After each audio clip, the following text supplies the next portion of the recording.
জনগণকে, রাষ্ট্রের মালিক হলো জনগণ। তো জনগণকে যখন আপনি জিম্মা করবেন, উন্মুক্ত রাখবেন না, তখন কিন্তু এই রাষ্ট্র মানে বিকল হয়ে যাবে, চলবে না। কেন চলবে না? কারণ নেতা কয় পার্সেন্ট, জনগণ কত পার্সেন্ট, এটা হিসাব করে দেখা গেলে আপনার মানে নেতা হয়তো 10 বা 20% হতে পারে, বাদ বাকি ওই দলের সমর্থক হলো 80%।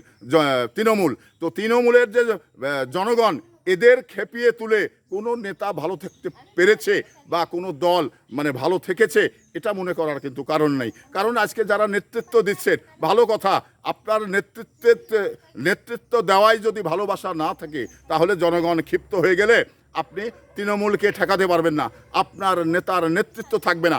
নেতৃত্ব ধরে রাখার, নেতৃত্বের যে গুণাবলী, সেটা যদি আপনার ভিতরে না থাকে, তাহলে কিন্তু আপনি তৃণমূলকে ধরে রাখতে পারবেন না। তৃণমূল আপনাকে মানে বেইজ্জত করে দিবে। অনেক নেতার ক্ষেত্রে দেখেছি যে আসলেই নেতার জায়গাতেই রয়েছে, অথচ ভোটাররা বিমুখ হয়েছে, ভোটাররা তার কথাই ভোট দেয় না। তাহলে তার কি নেতৃত্ব থাকলো?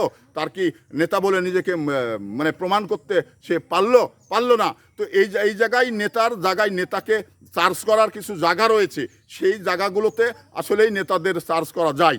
তো আমরা এই যে মানে জাতীয় নির্বাচনে দেখলাম যে নেতা রয়েছেন কিন্তু ভোটার নেই, নেতা মানে নেতার কথা বলছেন, কথা ভুল শুনছেন না তৃণমূল, জনগণ। তো তাহলে এই নেতার নেতৃত্বের কোনো দাম আছে বলে আমি মনে করি না। কারণ নেতৃত্ব দিতে হলে ওইভাবেই দিন যা জনগণ আপনার পক্ষে থাকে।